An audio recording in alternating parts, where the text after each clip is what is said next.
న్యాయాన్ని కాపాడాలి, ప్రజల ఆస్తిపాస్తులకు రక్షణగా నిలవాలి. కానీ కంచే చేనుమేసిందన్నట్లుగా వ్యవహరించాడు. పెద్ద నోటు రద్దు కావడంతో అక్రమార్జనకు స్కెచ్ చేశాడు. ఓ పొలిటికల్ లీడర్తో కలిసి డ్రామా రక్తి కట్టించాడు. కానీ చివరకు పోలీసులకు అడ్డంగా దొరికిపోయాడు ఆఫీసర్.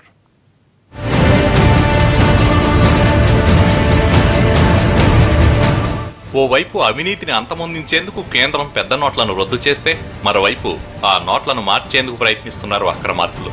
అంతేకాదు, పర్సంటేజ్ తీసుకుని పాత నోట్లు మారుస్తామంటూ ఆఫర్లు ఇస్తున్నారు. ఇలా నోట్లు మార్చి బ్యాంక్, పోస్టాఫీస్ సిబ్బంది అడ్డంగా దొరికిపోతే తాజాగా ఓ పోలీస్ ఆఫీసర్ బుక్ అయిపోయాడు. పాత నోట్లకు కొత్త నోట్లు ఇస్తామంటూ ఓ పొలిటికల్ లీడర్తో కలిసి వ్యాపారులకు కుచ్చుటోపి పెట్టాడు హైదరాబాద్ టపాచుపుత్ర పిఎస్ లో డిటెక్టివ్ ఇన్స్పెక్టర్ గా చేస్తున్న రాజశేఖర్. నోట్లు మార్పిడి చేస్తామని ఖమ్మం జిల్లాకు చెందిన కొందరు వ్యాపారులకు ఒలవేశాడు రాజశేఖర్. నోట్లు మార్చుకునేందుకు మదిర నుంచి వచ్చిన వ్యాపారి హైదరాబాద్ ఫిలిం నగర్ లోని ఓ గెస్ట్ హౌస్ లో దిగాడు. పోలీసుల పేరు చెప్పి అతని తలపై తుపాకీ పెట్టి మరీ దోపిడీకి పాల్పడ్డాడు ఈ ఆఫీసర్. సుమారు 30 లక్షల రూపాయలతో ఎస్కేప్ అయ్యాడు. దీంతో బాధితుడు పోలీసులను ఆశ్రయించాడు.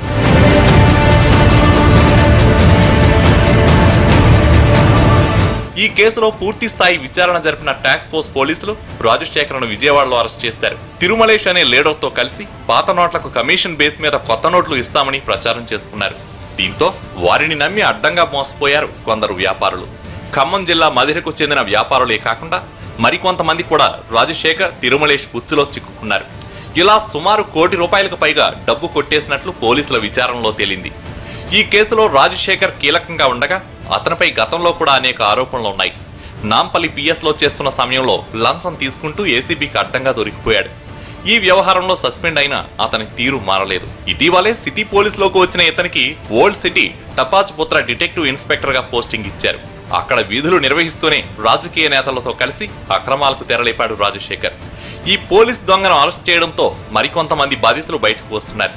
మరి ఈ దొంగ పోలీస్ వ్యవహారంలో రాజకీయ నాయకుడికి, డిఐకి ఎలాంటి శిక్ష పడుతుందో చూడాలి.